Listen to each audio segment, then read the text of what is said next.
ఓం గణానాం త్వా గణపతిగం వవామహే కవిం కవీనాం ఉపవస్త్రవస్తమం జ్యేష్ఠరాజం బ్రహ్మణాం బ్రహ్మణస్పదాన శృణ్మన్నోదభిస్సేదసాధనం ప్రణో దేవీ సరస్వతి వాజైర్వాజినీపతి ధీనామమిత్రయవతు గురుర్బ్రహ్మ గురుర్విష్ణుః గురుర్దేవో మహేశ్వరः గురుర్సాక్షాత్ పరర్బ్రహ్మ తస్మై శ్రీ గురవే నమః. సదాశివసమారంభం వ్యాసశంకరమధ్యమాం అస్మదాచార్యపర్యంతం వందే గురుపరంపరాం. నమస్తే అస్తు భగవన్ విశ్వేశ్వరాయ మహాదేవాయ త్రయంబకాయ త్రిపురాంతకాయ త్రికాగ్నికాలాయ కాలాగ్నిరుద్రాయ నీలకంఠాయ మృత్యుంజయాయ సర్వేశ్వరాయ సదాశివాయ శ్రీమన్మహాదేవాయ నమో నమః. విద్యాక్షమాలాశుకపాలముద్రాం రాజత్కరం కుందసమానకాంతిం ముక్తాఫలాలంకృతశోభితాంగిం బాలాం స్మరే వాంగ్మయ సిద్ధిహేతోః. వీక్షకులందరికీ ఈ యొక్క ప్రాతకాలం శనివారం ప్రతి ఒక్కరికి బ్రహ్మవాక్కు కార్యక్రమానికి వీక్షిస్తున్న ప్రతి ఒక్కరికి స్వాగతం సుస్వాగతం.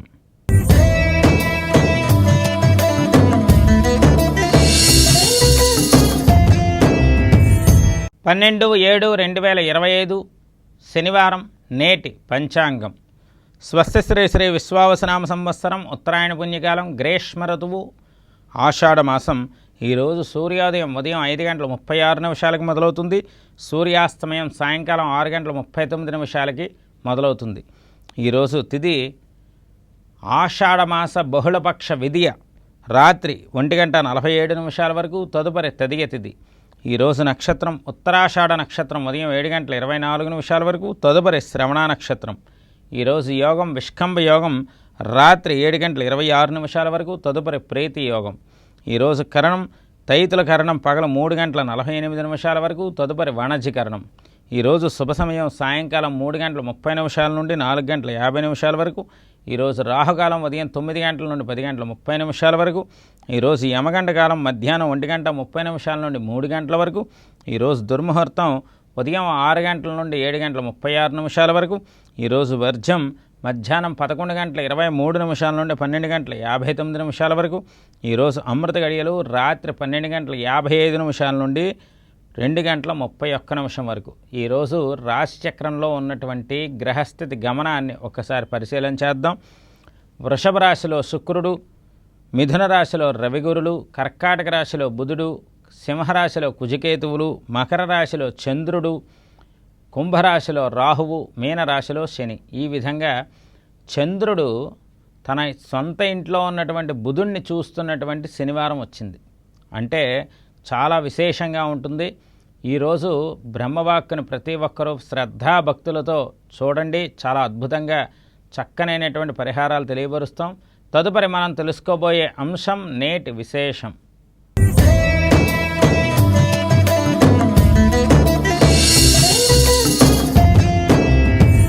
ఓం వినా వెంకటేశం ననాభో ననాద సదా వెంకటేశం స్మరామి స్మరామి. హరే వెంకటేశ ప్రసీద ప్రసీద ప్రియం వెంకటేశ ప్రియశ్చ ప్రియశ్చ. వెంకటేశాయ విద్మహే శ్రీనివాసాయ ధీమహి తన్నో శ్రీశ ప్రచోదయాత్. శ్రియకాంతాయ కళ్యాణ నదే నదే స్త్రీణాం శ్రీవేంకట నివాసాయ శ్రీనివాసాయ మంగళం. ఓం వెంకటేశ్వరాయ నమో నమః. ప్రతి ఒక్కరికి కూడా ఈ యొక్క బ్రహ్మవాక్కు కార్యక్రమాన్ని ఆదరిస్తున్న ప్రతి ఒక్క ప్రేక్షకుడికి చక్కనైనటువంటి ఈ కార్యక్రమాన్ని దిగ్విజయం చేస్తున్న ప్రేక్షక దేవుళ్ళందరికీ కూడా అందరికీ ధన్యవాదాలు తెలుపుకుంటూ, మరి ఈ విశేషంలో చంద్రుడు బుధుణ్ణి చూస్తున్నటువంటి సమసప్తక భావంలో ఉన్నటువంటి శనివారం. వెంకటేశ సమోదేవో నభూతో నభవిష్యతి. వెంకటేశ్వర స్వామి ఆరాధన చేయడం అంటే మన యొక్క గతాన్ని ఏదైతే మనం ఇబ్బందులు పడ్డామో వర్తమానము భవిష్యత్తులో రానివ్వకుండా చేసేటువంటి దేవుడు కలియుగంలో వెంకటేశ్వర స్వామి వారు మాత్రమే. అంటే మన యొక్క గతాన్ని పోల్చుకుని వర్తమానంలోని భవిష్యత్తులోని ఆ కష్టం అనేది కలగకుండా చేసే దేవుడు వెంకటేశ్వర స్వామి. అందుకే వెంకటేశ్వర స్వామి వారికి ప్రదక్షిణలు చేస్తారు. వెంకటేశ్వర స్వామి వారికి తులసిమాలని అలంకరణగా చేస్తారు. వెంకటేశ్వర స్వామి వారికి గోవింద నామస్మరణ ప్రతి ఒక్కరూ కూడా హరినామస్మరణ అధికంగా చేస్తారు. ఎందుకంటే కష్టం వచ్చిన తర్వాత బాధపడే కన్నా కష్టం రాకుండా ఉండేటువంటి ఆ కష్టం అనేది తెలియకుండా ఉంచేటువంటి దేవుడు మన కలియుగంలో సాక్షాత్తు పరబ్రహ్మస్వరూపమైన వెంకటేశ్వర స్వామి వారు మాత్రమే. అందుకే శనివారం నాడు ఆ వెంకటేశ్వర స్వామి ఆరాధన అధికంగా చేయడం అనేది మనం చేసుకున్నటువంటి పూర్వజన్మ సుకృతం భవిష్యత్తు మనకి బంగారమయంగా ఉంటుందనే దానికి సంకేతము. అందుకే స్వామి అలంకార ప్రియుడు. స్వామి ఎప్పుడూ కూడా చక్కనైనటువంటి సుమధుర సుమనోహర రమణీయ అలంకారంతో ఆ యొక్క నిండు కొండలాంటి దర్శన భాగ్య జీవితాన్ని మనకి ఆపాదించి ప్రసాదించి మన జీవితాన్ని ముందుకు నడిపిస్తారు.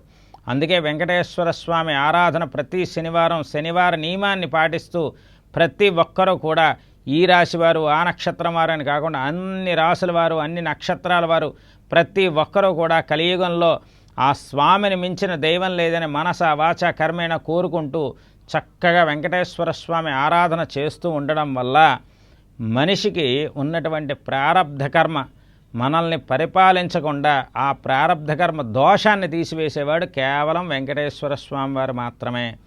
లక్ష్మీదేవి విలయ తాండవం ఆనంద తాండవం లక్ష్మీ తాండవం చేసేది కేవలం వెంకటేశ్వర స్వామి ఆరాధన వల్ల మాత్రమే చేస్తుంది. అంటే లక్ష్మీదేవి విలయ తాండవం చేయడం అంటే అది మామూలు విషయం కాదు.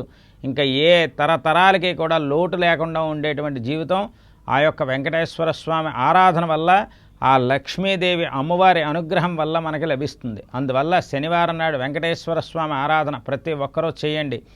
విద్యార్థి లభితే విద్యాం, ధనార్థి లభితే ధనం, పుత్రార్థి లభితే పుత్రం, మోక్షమార్థి లభితే గతిం. ఎవరికి ఏది కావాలంటే అది ఇచ్చి స్వామి మనల్ని సంతుష్టి చేస్తాడు. ప్రత్యక్షంగా ప్రతి ఒక్కరికి సత్యమైనటువంటి ఆ చిద్రూపాన్ని చక్కగా వీక్షించి స్వామి అనుగ్రహంతో దివ్య దృష్టితో స్వామి యొక్క అనుగ్రహంతో దినదినాభివృద్ధి పొందుతారని మనసావాచ కోరుకుంటూ నేటి విశేషాన్ని ముగిస్తూ తదుపరి మనం తెలుసుకోబోయే అంశం ద్వాదశ రాశుల నేటి గోచార ఫలితాలు.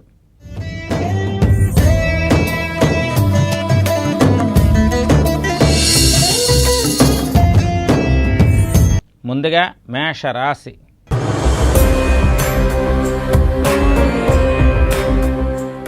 అశ్విని నక్షత్రం 1, 2, 3, 4 పాదాలు, భరణి 1, 2, 3, 4 పాదాలు, కృత్తిక 1వ పాదంలో ఉన్న మేషరాశి వారికి ఏలినాటి శని ప్రభావ తీవ్రత అధికంగా ఉన్నది కావున మీరందరూ కూడా చక్కగా శనికి తైలాభిషేకం చేయించుకోండి.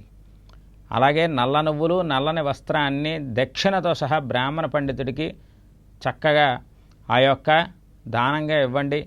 గురుదక్షిణ భావంతో ఆ బ్రాహ్మణ పండితుడి ఆశీర్వచనం చక్కగా తీసుకోండి. ఇక్కడ శని వక్రించే వేళ ఈ రోజు నుండి మొదలవుతుంది.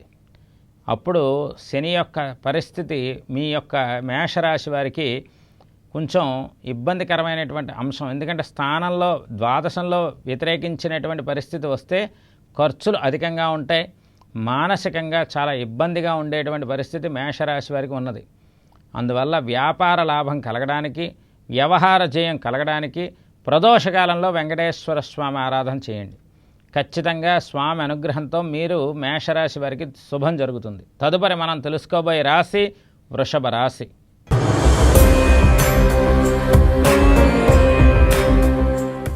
కృత్తికా నక్షత్రం 2, 3, 4 పాదాలు, రోహిణి 1, 2, 3, 4 పాదాలు, మృగశిర 1, 2 పాదాల్లో ఉన్నటువంటి ఈ యొక్క వృషభ రాశి జాతకులందరికీ కూడా చాలా చాలా నిర్దిష్టవంతమైనటువంటి ఆర్థిక శుభలాభాలు అధికంగా ఉండేటువంటి రోజులు. ఇక్కడ ఈ యొక్క వృషభ రాశి వారికి ప్రతి విషయంలో కూడా ఆలోచన ధోరణి అధికంగా ఉంటుంది. ముఖ్యంగా శుభ కార్యక్రమాలు ఖచ్చితంగా వృషభ రాశి వారికి మంచి జరగడానికి అవకాశం ఉన్న శనివారం.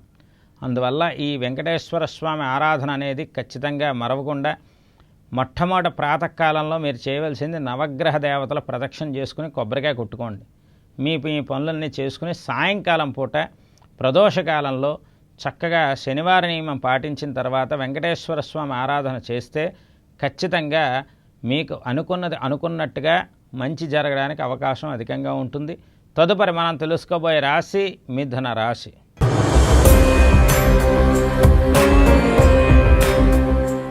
మృగశిర నక్షత్రం 3, 4 పాదాలు, ఆరుద్ర 1, 2, 3, 4 పాదాలు, పునర్వసు 1, 2, 3 పాదాల్లో ఉన్న మిథున రాశి జాతకులకి సాధారణం కన్నా అధికమైనటువంటి శుభ ఆనందాది యోగ్యమాలిక అధికంగా ఉన్నది. ప్రతి పనిలోని విజయవంతమైనటువంటి శుభం జరుగుతుంది. ఏ పని చేసినా కలిసి వస్తుంది. కానీ ప్రధానమైనటువంటి సమస్య అష్టమ స్థాన చంద్రదోషం. అందువల్ల నవగ్రహాల ప్రదక్షిణ, వెంకటేశ్వర స్వామి ఆరాధన మరవకుండా చేయండి. అష్టమ చంద్రదోషం వల్ల ఎన్ని పనులు ముందుకెళ్తున్నా ఆ కుజుడి వల్ల, అలాగే ఆ కేతు వల్ల, అలాగే శని యొక్క స్థానం వల్ల అన్నీ ముందుకెళ్తున్న చంద్రదోషం వల్ల మనస్సు ప్రశాంతంగా ఉండదు. అందువల్ల జాగ్రత్త వహిస్తూ ప్రతి పనిలోనే కూడా శుభపరంపర అవాప్తవడం కోసం వెంకటేశ్వర స్వామి ఆరాధన చెప్పుకోదగ్గ సూచన. తదుపరి మనం తెలుసుకోబోయే రాశి కర్కాటక రాశి.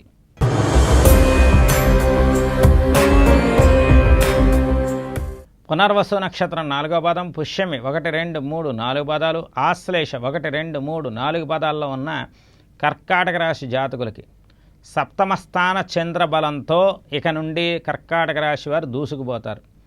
7వ ఇంట చంద్రుడు, 11వ ఇంట శుక్రుడు, అద్భుతంగా ఉంటుంది. మరి బుధుడు రాశి చక్రంలోనే ఉన్నారు కాబట్టి జన్మ బుధదోష నివారణార్థం వెంకటేశ్వర స్వామి ఆరాధన చేసి చక్కగా స్వామివారికి తులసిమాల కనుక సమర్పణ చేసుకుంటే, ముఖ్యంగా కుటుంబంలో ఆత్మస్థానంలో ఉన్నటువంటి ఈ యొక్క బుధగ్రహ దోషం అనేది పోయి మనస్సు చాలా ప్రశాంతంగా ఉంటుంది. ప్రతి పని అనుకున్నది అనుకున్నట్టుగా అవుతుంది. తదుపరి మనం తెలుసుకోబోయే రాశి సింహరాశి.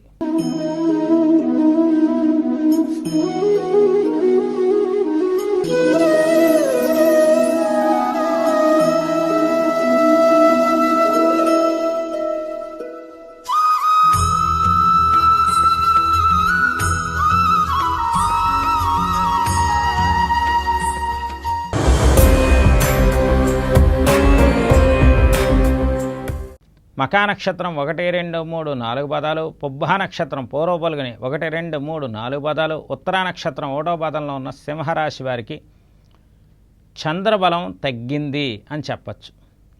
శత్రువర్గం యొక్క దృష్టి అధికంగా ఉంటుంది. ప్రతి పనిలోని మాటల యుద్ధం ఎక్కువగా ఉంటుంది. ఏ పని చేసినా కూడా కొన్ని సందర్భాలలో ఇబ్బందికరమైన అంశాలు అధికంగా ఉంటాయి. ఇక్కడ సింహరాశి వారికి మాత్రం ఈ శనివారం కొద్దిగా మీరు చేయవలసింది ఏమిటంటే, పటిష్టమైన గ్రహస్థితి సరిగ్గా లేదు. అందువల్ల మీరు చక్కగా నవగ్రహాలకి ప్రదక్షిణ చేయడం, శనికి తిలతైలాభిషేకం చేసుకోవడం, నల్ల నువ్వుల్ని, నల్లని వస్త్రాన్ని బ్రాహ్మణ పండిత గురుదక్షిణతో దక్షిణ ఇచ్చి దానం ఇచ్చి నల్ల నువ్వుల్ని దానం ఇవ్వడం, అలాగే వెంకటేశ్వర స్వామి ఆరాధన చేయడం ఇత్యాదివన్నీ వరుస క్రమంలో చేసుకుంటూ వెళ్ళడం వల్ల సింహరాశి వారికి మాట తీరు, మాట విలువ, వీరి యొక్క పటుత్వం నిలబడుతుంది. లేకపోతే వీరి మీద విమర్శలు చేసేవాళ్ళ సంఖ్య అధికంగా ఉంటుంది సింహరాశి వారికి ఈరోజు మాత్రం. తదుపరి మనం తెలుసుకోబోయే రాశి కన్యా రాశి.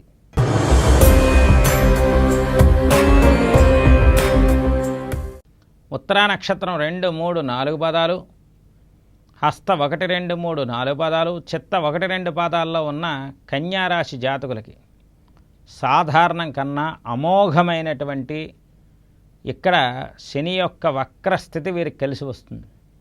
ఎందుకంటే సాధారణం కన్నా అధికంగా వీరు చాలా ఇబ్బందులు పడ్డారు ఈ మధ్యకాలంలో. ఏకాదశంలో బుధుడు ఉన్నారు రాష్ట్రాధిపతి, కానీ ద్వాదశంలో కుజకేతువులు ఆ యోగాన్ని హరిస్తున్నారు. ఇప్పుడు పంచమ స్థాన చంద్రుడి యొక్క యోగం ఎక్కువగా ఉంటుంది. అంటే కన్యారాశి వారికి ఏ పని చేసినా ఈ 12వ తారీఖు కలిసి వస్తుంది. ఈ శనివారం కలిసి వస్తుంది. చక్కగా మంచి నూతన పెట్టుబడులు పెట్టండి. అద్భుతంగా ఉండే మంచి రోజులు ఉన్నాయి. చేసుకునే ప్రతి పనిలోనే వెంకటేశ్వర స్వామి నామస్మరణ చదువుకోండి, శుభం చేకూరుతుంది.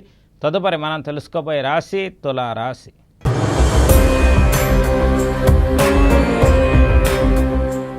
చిత్తా నక్షత్రం 3, 4 పాదాలు, స్వాతి 1, 2, 3, 4 పాదాలు, విశాఖ 1, 2, 3 పాదాల్లో ఉన్న తులారాశి వారికి ఈరోజు శని వక్రించేటువంటి స్థానం ఎక్కువగా ఉంది. ఇక్కడి నుండి తులారాశి వారికి శని వల్ల ఈతి బాధలు మొదలవుతాయి.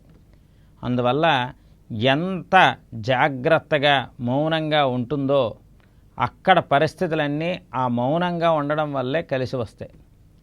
లేకపోతే ఇక్కడ కొన్ని సమస్యలు, అర్ధాష్టమ చంద్రదోషం ఉన్నది ఈరోజు, సమస్యలు అనుకోకుండా ముఖ్యంగా మాతృవర్గరీత్యా ఉన్న సమస్యలన్నీ అధికమవుతాయి.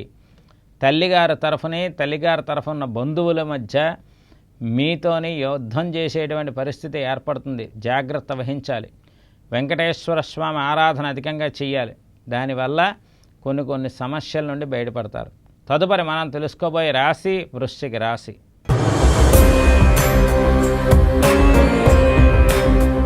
విశాఖ నక్షత్రం 4వ పాదం, అనురాధ 1, 2, 3, 4 పాదాలు, జ్యేష్ఠ 1, 2, 3, 4 పాదాల్లో ఉన్న ఈ యొక్క వృశ్చిక రాశి వారికి అర్ధాష్టమ రాహుదోషం, అష్టమ గురుదోషం, మళ్ళీ ఇప్పుడు పంచమంలో ఉన్న శని వక్రించి ఉన్నటువంటి దోషం. అందువల్ల ప్రతి పనిలోనే కూడా శ్రద్ధ భక్తి అవసరం. ముఖ్యంగా మాతృవర్గరీత్యా ఉన్నటువంటి దోషాలు అధికంగా ఉంటాయి. మీ తల్లిగారి తరఫున ఉన్నటువంటి బంధువుల దృష్టి, వారి యొక్క మాటల ప్రవర్తన అన్నీ కూడా వృశ్చిక రాశి వారిని బాధిస్తాయి. ప్రతి పనిలోని కూడా విజయం సాధించడం కోసం నవగ్రహాల ప్రదక్షిణ మరియు వెంకటేశ్వర స్వామి ఆరాధన చెప్పుకోదగ్గ సూచన. తదుపరి మనం తెలుసుకోబోయే రాశి ధనుస్సు రాశి.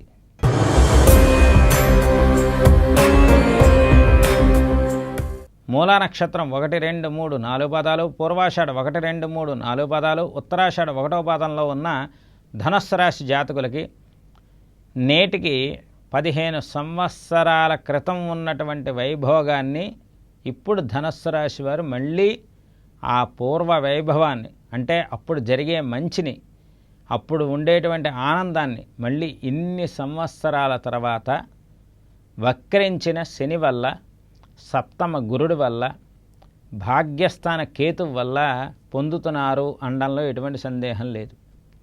ప్రతి ఒక్కరూ కూడా ధనుస్సు రాశి వారు ఈ శనివారం పండగలా చేసుకోవచ్చు. ఇంతవరకు వీరికి పోగొట్టుకున్న ప్రతి జీవితం తిరిగి వెనక్కి వస్తోంది. ఆనందం వెనక్కి వస్తోంది. ప్రతి అంశము వెనక్కి వస్తోంది. ఎందుకంటే సుమారు అంటే 2010 ఆ సమయంలో ఈ యొక్క ధనుస్సు రాశి వారు ఎంత ఆనందంగా ప్రతి పనిలోనే కూడా ఆనందాన్ని వెతుక్కుంటూ ఎంత ఆరోగ్యంగా ఐశ్వర్యంగా ఉన్నారో 15 సంవత్సరాల తర్వాత మళ్ళీ ఇదే ఆనందం ఈ రోజు నుండి మొదలవుతుంది. ప్రతి ఒక్కరికి కూడా ధనుస్సు రాశి వారి యొక్క కీర్తి చంద్రికలు ఆకాశాన్ని అంటుతాయి. ఇందులో ఎటువంటి సందేహం లేదు. ధనుస్సు రాశి వారు వెంకటేశ్వర స్వామి యొక్క ఆరాధన అధికంగా చెయ్యాలి. ఎంత ధనుస్సు రాశి వారు వెంకటేశ్వర స్వామి ఆరాధన చేస్తారో అంత శుభం జరుగుతుంది. తదుపరి మనం తెలుసుకోబోయే రాశి మకర రాశి.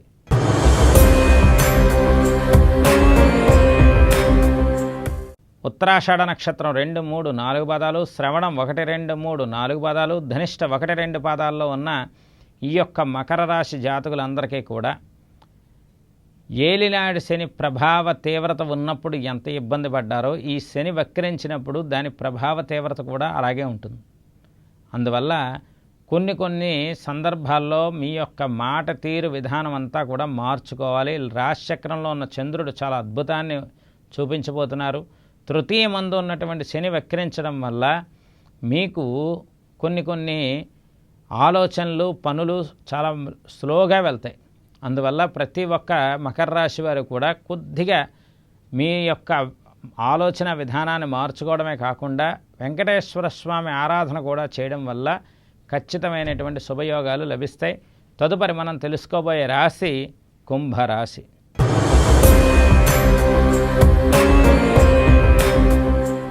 ధనిష్ట నక్షత్రం 3, 4 పాదాలు, శతభిషం 1, 2, 3, 4 పాదాలు, పూర్వభాద్ర 1, 2, 3 పాదాల్లో ఉన్న కుంభరాశి జాతకులందరికీ కూడా చాలా విశేషించినటువంటి శుభయోగ మాలిక. ఇక్కడ కుంభరాశి వారికి రాశిచక్రంలో ఉన్నటువంటి రాహు ప్రభావం తప్ప ద్వితీయ స్థానంలో వక్రించిన శని యొక్క దృష్టి కూడా మీ రాశి మీద ఉంది. అయినప్పటికీ కూడా కొన్ని యోగాలు మీకు తెలియకుండానే, అంటే శని యొక్క వక్ర దృష్టి మీ రాశి మీదే ఎక్కువగా ఉంటుంది ప్రభావం, గురువు యొక్క భాగ్య దృష్టి మీ రాశి మీదే ఉంటుంది, సప్తమంలో ఉన్న కుజకేతువుల సప్తమ దృష్టి కూడా మీ రాశి మీద ఉంటుంది. అంటే అప్రమత్తత అధికంగా ఉండాలి, లాభం కూడా అధికంగానే ఉంటుంది. అంటే చేసే వృత్తి ఉద్యోగ వ్యాపారాల్లో విశిష్టమైనటువంటి వెంకటేశ్వర స్వామి ఆరాధనతో కూడినటువంటి జీవితాన్ని మీరు అవలంబించుకుంటే ఖచ్చితంగా శుభం చేకూరుతుంది. తదుపరి మనం తెలుసుకోబోయే రాశి మీన రాశి.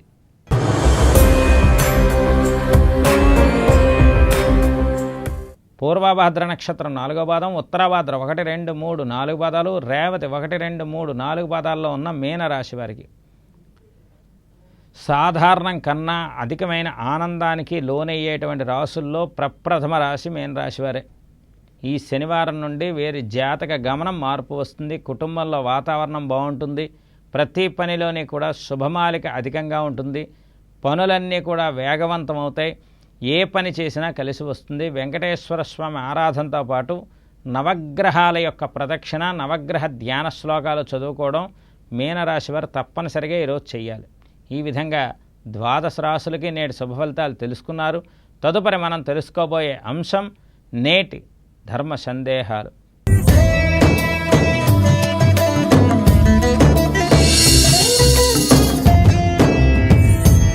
ఓం ఆదిత్యాయ సోమాయ మంగళాయ బుధాయ చ గురుశుక్ర శనిభ్రస్య రాహవే కేతవే నమో నమః.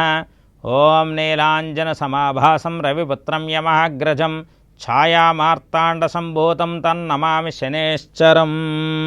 ఓం నమః శివాయ. ఓం నమః శివాయ. గ్రహం మూలం ఇదం జగత్తు అని అన్నారు పెద్దలు. గ్రహమే జీవితానికి ఆధారభూతమైనది, కాలానికి ప్రామాణికత కలది. ఇటువంటి గ్రహస్థితి ఎప్పుడూ కూడా అనుకున్నప్పుడు అనుకూలంగాను, అలాగే ప్రతికూలంగా ఉన్నప్పుడు ప్రతికూల వాతావరణాన్ని ఇస్తుంటాయి. మరి ఇటువంటి రోజు 12/7/2025 శనివారం నాడు శని వక్రగతి పొందినటువంటి వేళ ఉన్నది. అంటే వక్రించిన శని యొక్క పరిస్థితి ప్రతి రాశి మీద, ప్రతి నక్షత్రం మీద, ప్రతి వ్యవహారం మీద దాని ప్రభావం ఉంటుంది. ఇక్కడ కొన్ని గ్రహాలు అతిచారంతో ముందుకు వెళ్ళేటువంటి రోజులు వస్తున్నాయి. కొన్ని గ్రహాలు రాసులు మారే రోజులు వస్తున్నాయి. కొన్ని గ్రహాలు వక్రించిన స్థితి వస్తుంది. అంటే ఇప్పుడు ఉన్నటువంటి ప్రతి కాలంలో ఉన్నటువంటి ప్రతి అంశము మనం తీసుకుంటే మన యొక్క ఆలోచన భగవంతుడి మీద ఎక్కువగా పెట్టాలి. ఎందుకంటే దైవం మానవ రూపేణ అన్నారు. భగవంతుడు తలుచుకుంటే ఏదో ఒక మానవ రూపంలో వచ్చి మనకు సహాయం జరుగుతుంది. ప్రతి ఒక్కరూ కూడా భక్తి మార్గంలో వెళ్ళవలసిన రోజులు ఉన్నాయి. భక్తి మార్గంలో వెళ్ళడం అంటే మన జన్మకి సార్థకత్వం చేసుకున్నట్టే లెక్క. ముఖ్యంగా శనివార నియమాలని ప్రతి ఒక్కరూ కూడా పాటించాలి. వెంకటేశ్వర స్వామి ఆరాధనని విశేషించి ప్రతి ఒక్కరూ చేసుకోవాలి. ఎందుకంటే యుగ ధర్మాన్ని అనుసరించి యుగానికి అధిష్టాన నాయకుడి యొక్క దేవతార్చన విధి విధానం వల్ల, వెంకటేశ్వర స్వామి ఆరాధన చేసుకోవడం వల్ల అప్పుల బాధల నుండి బయటపడతారు, సమస్యలు తొలగుతాయి. అలాగే వివాహాది శుభ కార్యక్రమాలు మీ ఇంట్లో శుభ్రంగా జరుగుతాయి. అందుకే వెంకటేశ్వర స్వామి ఆరాధన ప్రతి శనివారం చెప్పడం జరుగుతోంది. రేపు సవిత్ర సూర్యనారాయణ స్వామి అనుగ్రహంతో బ్రహ్మవాక్య కార్యక్రమం రేపు ఉదయం ప్రాతకాలంలో మళ్ళీ కలుద్దాం. అంతవరకు సెలవు. సర్వే జనా సుఖినో భవంతు. స్వస్తి.